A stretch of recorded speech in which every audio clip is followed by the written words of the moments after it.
not live yet. What's the matter? Wait, no, not live yet. We're not going live. It's time This is what I want. for Red Salad Review with your hosts, Wayne New, Greg Normal, and Lou Max.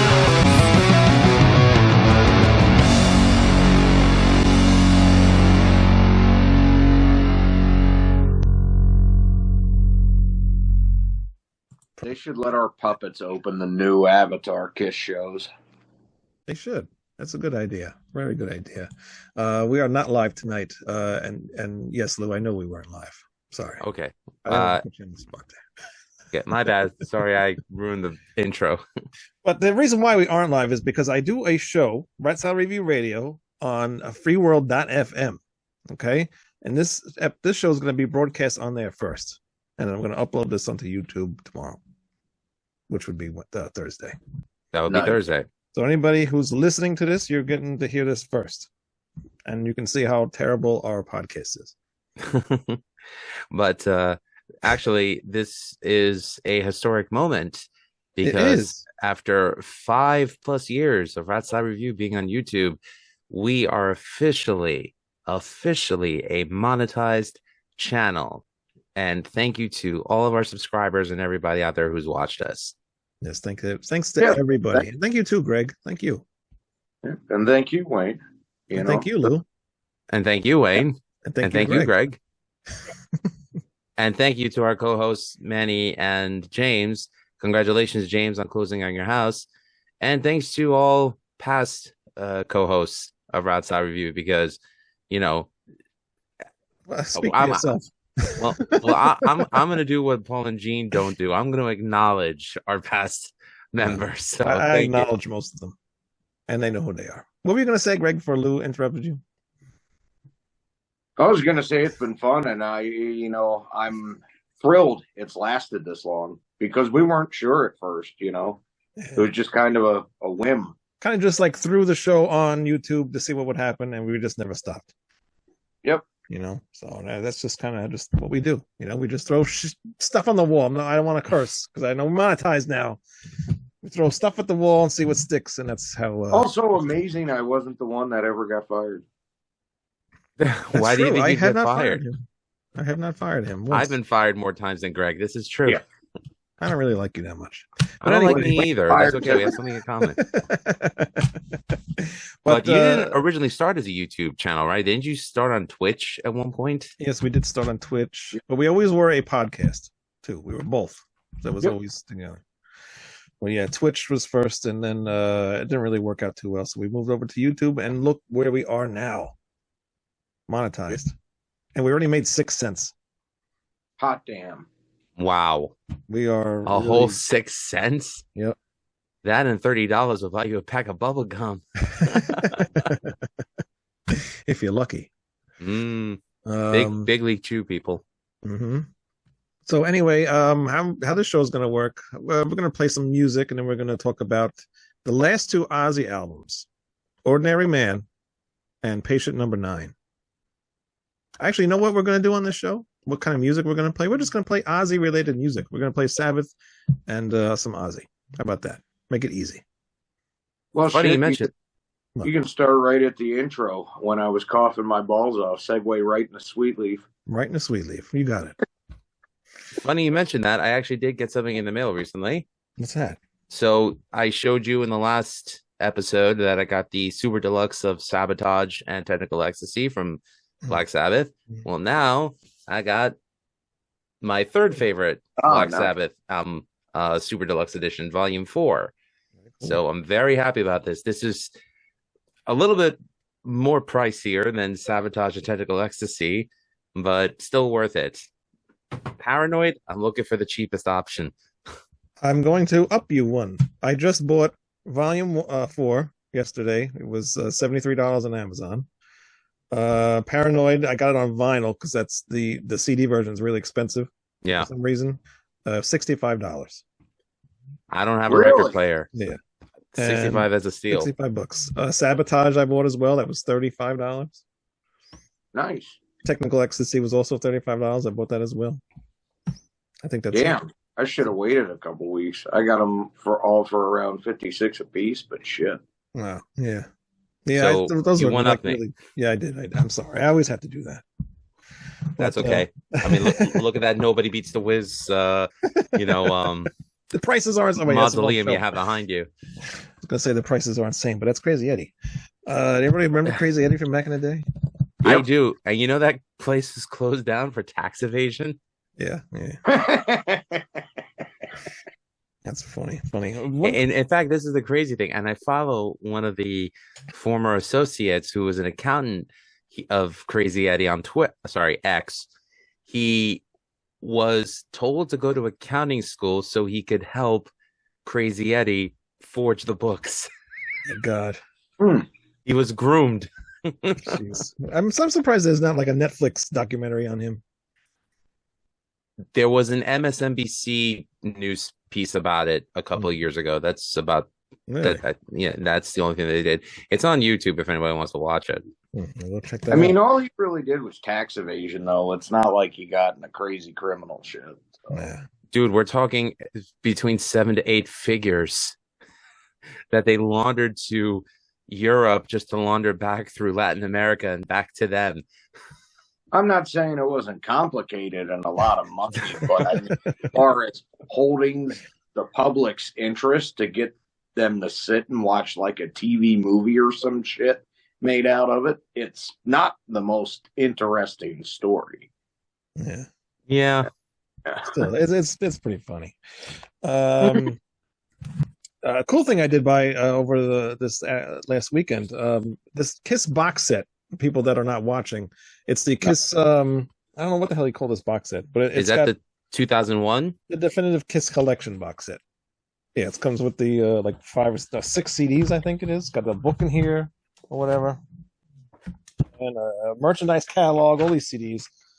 Yeah, there's a bunch of CDs in there. But anyway, I already have this box set, but the reason why I bought it is because Gene and Paul signed the front of it. And this guy, like 10 minutes down the road from me, he was selling it, and I have nothing of Paul and Gene signed. So, and he got this signed personally himself in Nassau County, so I know it's legit. And all the other shit that I saw at his house too, I know it's legit. So, yeah, I got a really good deal on it, I think, anyway, and that's cool. I love autographed things, so I had to have something with them. You know what's funny? For as much as I love Kiss, the only actual autograph that I have from anyone in Kiss and actually obtained in person is Vinnie Vincent. Really? Yeah. You actually got something from him, huh? Yes. Well, congratulations. Well, It didn't involve a Tupperware. it was a Kiss convention. There wasn't really anywhere for him to take the money and run. Oh. The closest I ever got to a member of Kiss was, one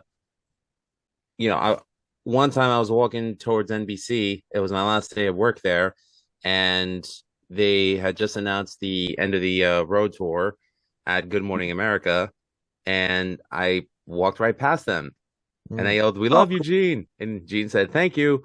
But the cool thing was, back in my college radio days, I did get to interview Bruce Kulick when he was promoting Union's Blue Room album. Hell of a nice guy, Bruce Kulick. Very, very cool. Very cool, very cool. This guy was telling me a story. He actually had tickets to go get an autograph signing with Ace Frehley, and it was supposed to be at like 12 o'clock or whatever. So he gets there a little early or whatever, and they're waiting for Ace to come out. And they said, "Oh, he's gonna be a little late, so come back or whatever." 3 hours later. Yeah, exactly. He comes back. They tell him, "Oh, he's gonna do the VIPs first.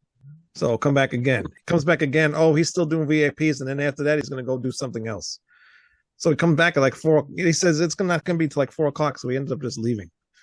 But he wasted all the money to get his autograph and just never got it because Ace never came out.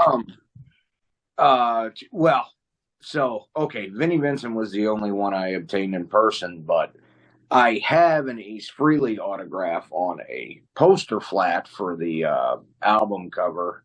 I forget what the name of it was, and I think maybe it's Anomaly. But anyway, it set this thing up like you pay this money to do this meet and greet. He's going to sign whatever. Well, he showed up late, but he eventually did do, the questions and meet a couple people and all that shit. But he didn't do any autographs. They had these pre-signed poster flats, and everybody got one. And that was it for the autographs. Wow. Well, at least he got something. No, But you don't even know if he signed it. What's that? But you don't even know if he really signed it. No, I honestly think it's printed. That sucks. Or somebody else signed it. I don't know. It just seems suspicious. I admit I'm an Ace Frehley fanboy when it comes to his music, but I'm really happy that I never met him in person because I think I would just be so disgusted. I mean, for God's sakes, I met Tony Iommi and he was like the coolest freaking guy on both occasions. So that set the standard for me. Yeah. I haven't met too many people. That's why I just collect all the autographs I have. I've got a few of them on my own, but most of them I bought on websites and stuff that I know they're legit, so not fake ones. What would you say is probably the most valuable autograph you have? I could tell you right now which of mine is, and it's Ronnie James Dio's. I don't know. For me personally, one of the coolest things I have is a Halloween. It's an EP. It's shaped as a pumpkin or whatever. Of course it is. Yeah, of course. But I bought it because it's signed by it's supposed to be signed by the entire band of maybe the 90s period, the 80s and 90s. And I showed a couple people. Some people say the autographs are real. Some say they're not. But who's going to fake people from Halloween's autograph? Could you maybe get it not authorized? I forget what the word is. Authenticity. Yes. Size, whatever can you do that? I don't know. And does it even matter? To me, it's real. It's real to you, damn it. It's real to me, damn it. Okay. Yeah, such a cool thing. That's my favorite thing I have. But I have so many autographs. I have Danzig's autograph. I have a couple King Diamond. Actually, the new King Diamond thing I got, it's a poster and he signed that. That's really cool. But I have another one where the whole band signed it. That's a cool thing too. I got a lot of autograph stuff. So it's hard to pick just one thing. I lost so much that I had that was so cool, specifically the Robert Englund one. But if I had to guess at what's worth the most now, probably that Chuck Schindler autographed Scream Bloody Gore I have. Oh, yeah. I mean, I have a couple of Fastway ones signed by the full lineups, but I don't think there's that many people out there that give as much of a shit about Fastway as I do. I give a shit because that's Fast Eddie freaking Clark of Motorhead. Yeah. Oh, totally. But I mean, to say to someone, "Oh, check this out! It's got the full, all fired up lineup autograph on it." They're gonna be like, "Well, who the fuck is Charlie McCracken?" The crazy thing is he's Phil's brother. Scottish therapist. The crazy thing is when I was a wee tyke and digging through my brother's cassettes collection, Fastway's Self-Titled was one of those cassettes that I heard all the time, especially the song Say What You Will. They put it on every mixtape that they made. So that was such a huge part of my upbringing that it was a very hard pill to swallow when I realized, oh, am I the only person I know that knows these songs at my age? I guess so. But that's okay. It just proves I have good taste. Yeah.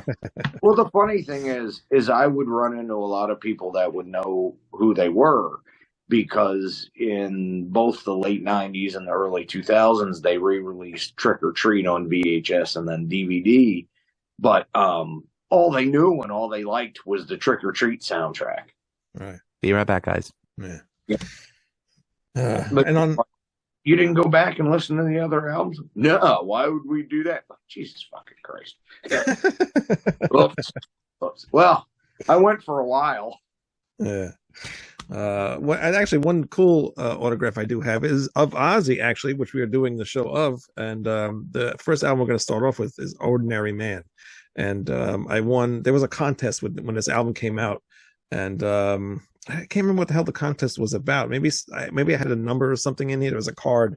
And it must have had some kind of special number or whatever. And you can win a bunch of things. And one thing that was that I won actually was it was a signed poster. And it was right before the pandemic.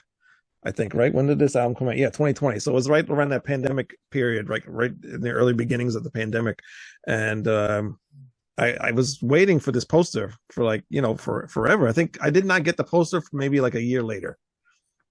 But I finally got it. But then again, I don't know if it's even like really signed. I don't know if it's like signed by a machine or Ozzy really signed it. Who knows? I hear different stories about too, but I don't know. But since Lou had to go take care of something real quick, let's play an Ozzy song. Let's just play a song from this album right here, "Ordinary Man." If you had to pick a song, you probably don't even know a song off the top of your head, do you, from this album? Other than the Graveyard one, no. All right, we'll play that one anyway. Under the Graveyard, we'll be right back. I couldn't think of any other ones either, except for Take What You Want From Me, but I don't want to play that song. Even though I do like that song. It's interesting, but yeah, it's different. I mean, it's one of them things where I don't like it, but I can't sit there and say it's horrible because it really isn't. It's just not for me. It's just not your typical Ozzy song. Not his best, but no. All right. That was Under the Graveyard from the Ozzy album "Ordinary Man." Well, let's just start talking about "Ordinary Man" while Lou's still away. What do you think about this album? I mean, it's newer Ozzy. We had Scream. You didn't come on the other episodes with Scream where I said that Ozzy was kind of starting to sound like Rob Zombie. This album, I think he kind of is doing something that sounds more like he should be sounding. What do you think, Greg? Yeah, Scream and Black Rain are both like very conscious of the era they're in, and that Rob Zombie type of shit, was at the top echelon wise at the time in popularity, and it just both of those records and even the large part of Osmosis and Down to Earth, it all kind of feels super processed and manufactured to fit into this what was current at the time to try to sell it, and Ozzy just happens to be singing on it. Both of these records, but Ordinary Man specifically, since that was the first one after Scream, it's not like back to what he used to be, right, but it sounds like an Ozzy album. It hits on more points. It's still very homogenized where not a lot of it stands out. The songwriting is kind of boring, but it actually sounds like an Ozzy record for the first time in a long time, and it sounds like they're into it. Right. Yeah. Yeah, like perhaps they were actually able to write the compositions the way they wanted to this time around. Mm-hmm. Yeah. And he's got a lot of really cool special guests on here as well.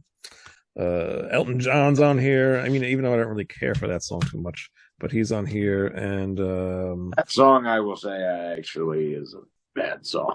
yeah. And I also think Tony Iommi's on this album too, right? Or was that the next album? No, that's Patient Number 9. Patient Number 9. Okay. Who else is on this album, actually? Well, Chad Smith is the drummer. Chad Smith of the Red Hot Chili Peppers. Yep, that's right. Yep, and Duff McKagan of Guns N' Roses is the bassist on it. And what happened? Right, you're right. What happened to Blasco and Tommy Clufetos? I don't know, but actually, in the thank you notes, he goes to my band: Zakk Wylde, Tommy Clufetos, Blasco, and Adam Wakeman. So are they on this album? I really never looked at this booklet, to tell you the truth. So, I mean, it's nice that he acknowledged him as his band, but I'm just curious. I don't know. Maybe he just wanted to go a different route in terms of recording. I don't know. What do you think of Ordinary Man, Lou? The album. Okay. So I remember back when we did that Five Faces of the Joker episode for my podcast, right, with Greek God Papadon, and I didn't put over the fact that he loved the album. At the time when I heard it, I detested it. Yeah, so did I. I can't believe I'm gonna say this. What are you gonna say? I don't hate the album as much as I thought I did. Right. I'm going with you with that as well. I mean, I still like Scream better personally. Greg, what? I mentioned in the last episode that Scream was my favorite Ozzy record that he had probably done since, you know, of the first six, like No More Tears is probably the one that I enjoy the most since then. I just really was a fan of the songwriting on it.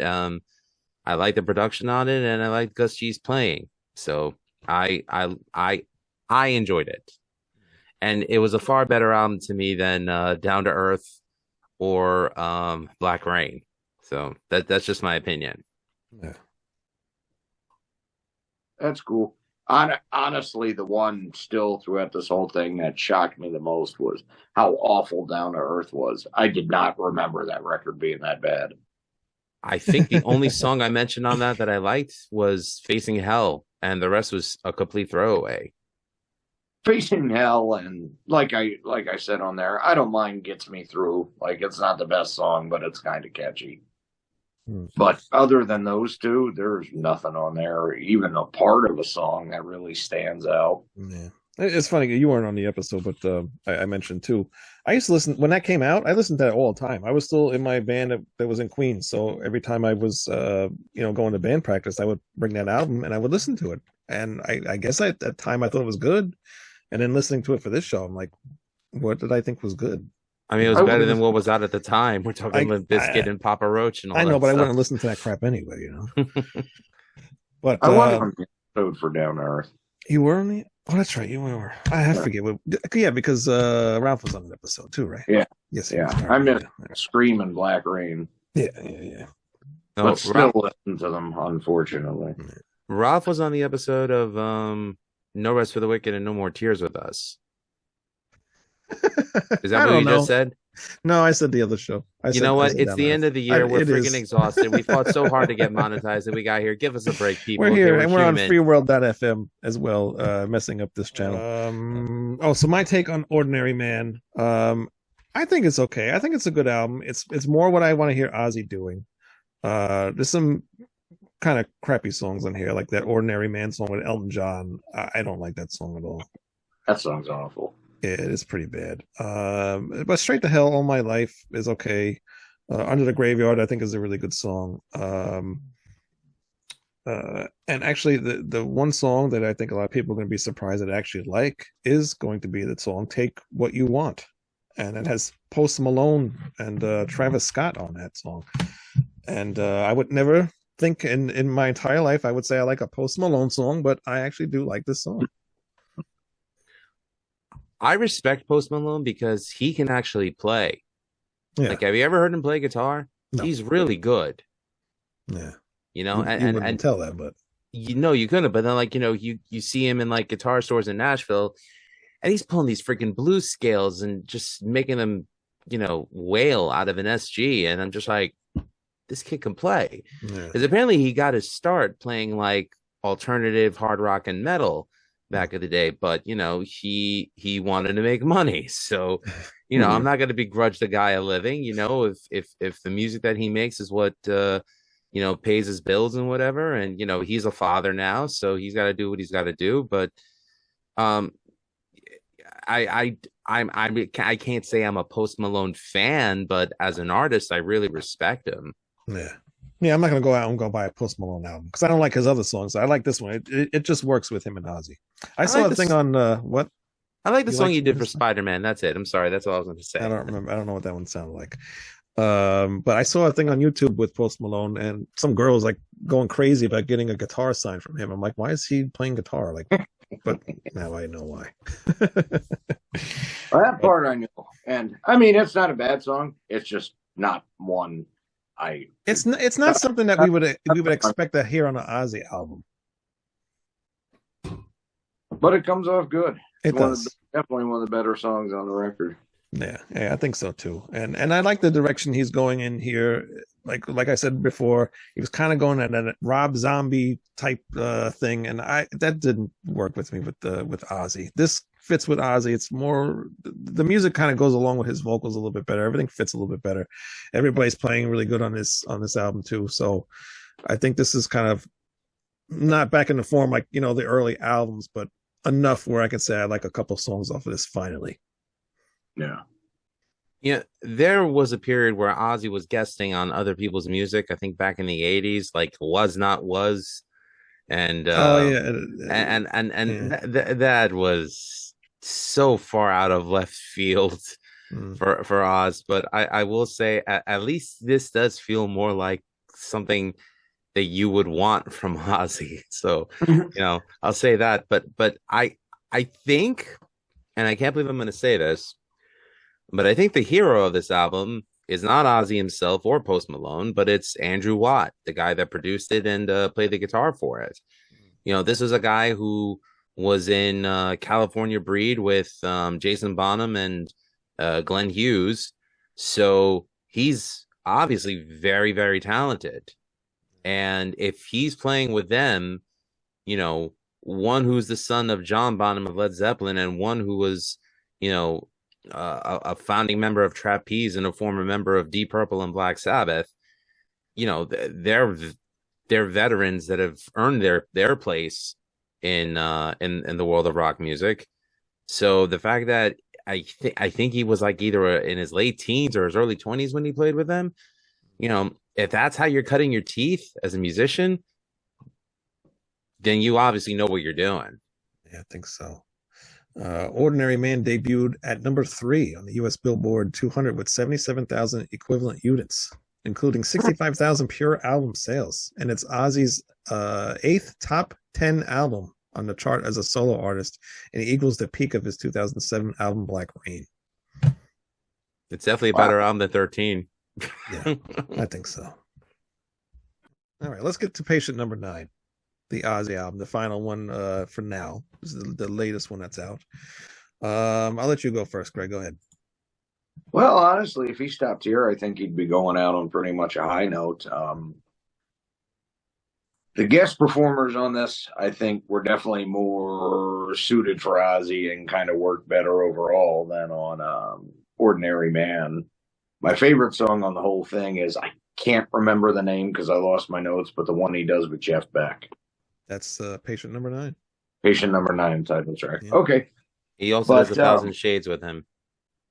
1,000 Shades, that's a good one too. But patient number 9 is the one I was thinking of now that I remember the lyrics and all that. But it's kind of there's moments on here where it's like a culmination of everything he's done. He kind of hits on all his different eras and makes it work. And then the guest stars are in tune with what he's doing. It's just a really strong album. I liked it a lot. I think it's his best one since the original classic era. I think so too. And actually, since you mentioned patient number 9, let's listen to patient number 9 right now. I gotta download that. It's a great song. It is a great song. I wish I could remember more titles from it, but that's why I wrote it all down. Now it's sitting in my work locker. Where's the thing? There is Immortal. That's with Mike McCready from Pearl That was a Jam. good. Parasite with Zach Wilde. Yeah. No Escape from Now. That's with Tony Iommi. I like that one. I like that one too. One of Those Days. Actually, the one he does with Iommi sounds more like what 13 should have sounded like than what it actually was. That's what I feel the same way. I feel the 2 songs that he did with Iommi on this are better than the entire 13 album. Mm-hmm. All right, that was patient number 9. We're back with our review, I guess, on the patient number 9 Ozzy album. Anything else to add, Greg? Only that the 2 tracks on here with Tony Iommi sound way better than that crap 13 and is what the final Sabbath album should have sounded like. I concur. With Geezer and Bill, you 3 bastards. I might love you, but that's not right. No. Just for Bill. I Not just because I look like him. I didn't. You're right. And I realize I have Geezer Butler's same size goatee right now. Yes, you do. But not his flowing gray hair. I love what Ralph Vieira calls the 13 era lineup. Backstabbeth. Yeah. Totally. If you had Ozzy's number, would you call him, Lou? since you look like Geezer Butler? Would you give him a call? I would probably do like what Craig Gass does to Gene Simmons and just be like, Ozzy, this is Giza. You bastard, you lying about me, missus. Because they got a whole feud going on now. Oh, I Ozzy and know. Geezer. Apparently, Geezer never called him while he was recuperating, but he's like, but I emailed him. Geezer, that was your first mistake. What makes you think Ozzy knows how to use a computer? Right. And we discussed this on another show. But why wouldn't he contact? Well, because he said he lost Ozzy's number. But why wouldn't you just contact somebody else that you know that can give you Ozzy's number? Yeah, I mean, Ozzy did mention that he's on good terms with Bill Ward again. He's on good terms with Iommi, and he's like, you could have contacted them to get my number. So, yeah, silly. There's just certain things about my favorite bands that I don't want to know. Right. When things are too transparent, it's a total turn off. It is. The internet has really killed a lot of the mysticism of our favorite bands, like really bad. So what's your take on Patient Number 9, Lou? So it's definitely a step above Black Rain and Down to Earth.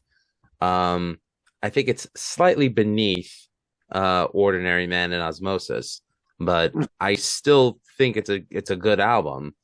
And look, I got to be honest, Ozzy at 73 is not the same Ozzy as he was at 33 or even 43. I didn't hate it as much as I thought I would. Still like Ordinary Man a little bit more. And I'm glad to see that Ozzy's still putting out music, but if he's listening, which I doubt he is. I'm sure he is. I'm sure he is. As a fan of his music, I would just say thank you for decades of classic material, even if you didn't write the lyrics. But if you want to retire, I wish you all the best. But if you have another album left in you, then please, for the love of God and all things holy and good, make it a good one. Yeah.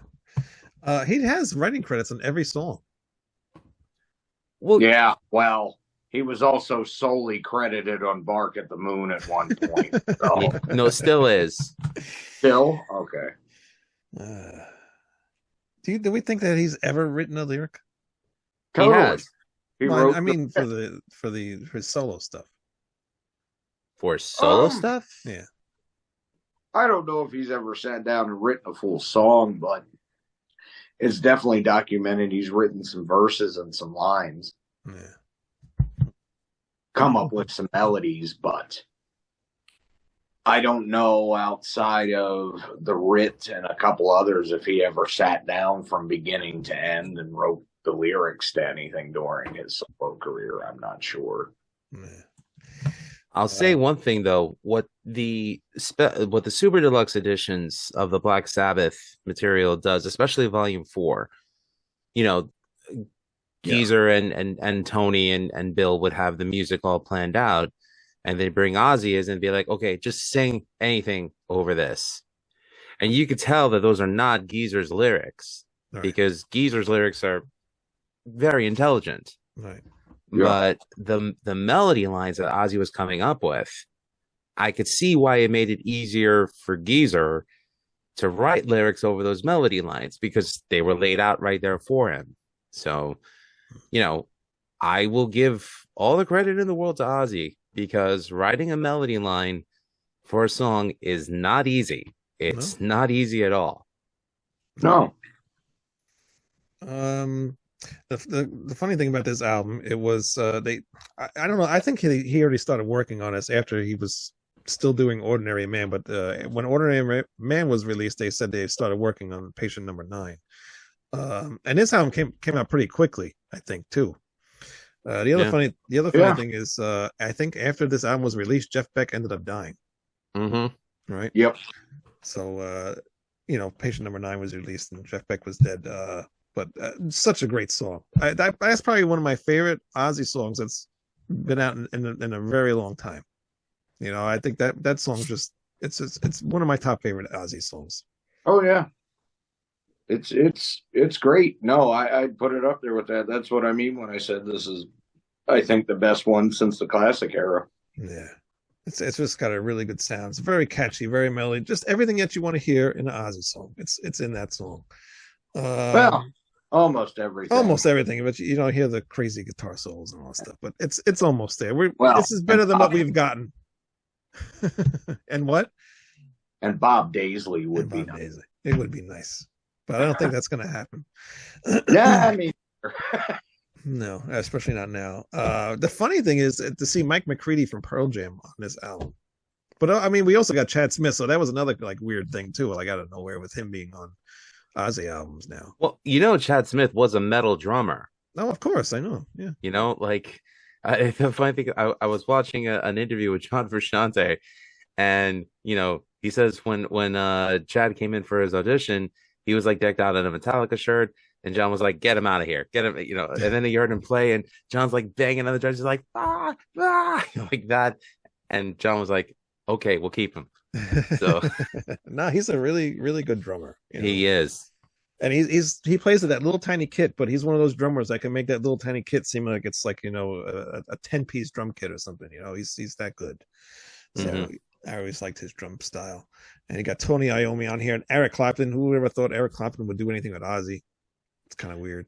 Well, he was the one that called heavy metal an abortion. It was Ginger Baker. So, yeah, but still, it's Eric Clapton. I never think of that. And then Zakk Wylde comes back on this album as well, so that's pretty cool. I don't. That's one way of putting it. I mean, I don't sweat Eric Clapton. I always preferred Gary Moore as a blues rock guitarist. Him, Rory Gallagher, I think they're light years above Clapton, but that's just my opinion. Yeah, I'm not a Clapton fan. Yeah, me too. Johnny Winter as well. I really don't care for Eric Clapton all that much. But as a whole, I think this album's really good. I think it's actually a step up from Ordinary Man. There's no rap things going on here really. The songwriting is just so much better and more memorable too. Yeah, I think so too. There's a lot of really good stuff on here, and I think it's one of my favorites of the new era Ozzy stuff. And like you mentioned earlier, Greg, if this is the last album, I'm fine with that because he goes out kind of on top on this one. Yeah. Oh, definite high point. I mean, seriously, it was successful too. So. Yeah, it was actually. Let's see, with U.S. Billboard 200 was number 3. Top 10 alternative albums, which is kind of weird. It went to number 1. Hard rock went to number 1. Rock album went to number 1. I don't understand the charts anymore. I don't either. This is stupid. Although I will say, as good as it is for the year it came out, it definitely cannot be the number 1 hard rock or metal album, though. Because Scorpions' Rock Believer also came out. And that album smokes pretty much every other album from the year. I mean, that is a true top 10 Scorpions record. Rock Believer's awesome. Are we talking about 2022? Yeah, I think that's when Patient Number 9 came out. Patient Number 9 was released 2022, September 9th. Yeah. Yes. Okay. Yeah. So even though the Severed Angel album was recorded in 2022, it wasn't released until 2023. So yeah. So he's off the hook. You'll win this one, Greg. Well, and I mean, no offense to Alex, but he's not Klaus. No, he's not. How about we? You guys are just lucky there isn't a new Boypod album because automatically that gets the top spot. I really thought that's where you were going. Are we all wrapped up with Patient Number 9? Yeah, I think so, right? Yeah, I think so. I think this is a good way to close out our Ozzy discussion. I think so too. Like I mentioned, if it's the last one, I'm fine with that. And if it's not, hey, I'm welcome to more Ozzy albums. Just don't tour anymore. I think you need to take a break now. I think you just need to go live your life and enjoy it. Yeah, I'd agree with that. But if we get some albums, fine. I just hope they're good. I hope they live up to these past 2 albums, and maybe hopefully they're even better. Let's just not go back to anything worse. What? Even so, much like they're digging in the Sabbath vaults, dig in your own vaults from your solo work and give us some unreleased soundboard recordings of the Jake era. Hell, No More Tears, Randy, whatever. Maybe we'll get that. I mean, we just had the Beatles put out a new song, right? and that was all kind of done. Not it wasn't all done with AI, but there was a program an AI program that they used to get to separate John and the piano from each other. So maybe we can have something with that. I did see a thing on Blabbermouth the other day about somebody asked him a question if Ozzy would do a song with AI Randy Rhoads. I didn't read what his answer was, but I don't think he would do that. Well, before he does something that ridiculous, he owes us and Bill a song with a still living Bill Ward. Yeah. Hopefully we get that. That would be cool. What were you saying before we cut you off, Lou? I mean, we're talking about soundboard recordings. I mean, I love the Kiss soundboard recordings that have come out since the End of the Road tour was beginning. Although I will say that Animalized tour concert with Mark St. John was not a good sounding one, but it was cool to hear the Vinny ones. It was cool to hear the reunion ones. I'd love to hear an Ozzy soundboard recording with Joe Holmes, because that was probably one of the song Diary of a Madman Live. Yeah. True. Maybe we'll get that. Who knows? But this is Rat Sad Review Radio on freeworld.fm. You can come and watch us. We usually do the show live every Wednesday at 8 p.m. Eastern, but tonight we had a little issue, so we had to do the show a little late so we can kind of incorporate this into Free World. We get to show you a little bit what we do in our podcast, so you can come watch us on YouTube live on Wednesdays and join us in the chats. All right, and thank you guys for finally joining me. Yeah, and if you want to, thank you for having us. Yeah, maybe we can do it this way more often. Oh, just a quick thank you to all of our subscribers and everyone who's been watching Rat Side Review and finally got us monetized after 5 years. Thank you guys so much. Yeah, thanks everybody for watching the show for the past 5 years. It's been a lot of fun, and hopefully we at least have another 5 more. Yes, I hope so, and thank you, everybody. Yeah. And with every year, a new Seven Angel album. That's right. And also, too, we do have some tiers on the YouTube channel, so you can. There's so many things to choose from. There's one that you can actually join us on the show. You get to pick what you want us to do. You can come join us on the show, and there's a lot of stuff. So check that out and give us some money, and we'll have a lot of fun. All right. Yeah. Give us some recommendations. We'll do it for donations. Exactly. Lou, you're on mute. Yes, I realize. And we do have merch. So go to ratsaureview.com to look that up. Yes, everything is on Rat Sound Review. I haven't updated in a while, but everything's still on there. All right, that's it. Freeworld.fm. See ya. YouTube. Simone. See ya. Goodbye.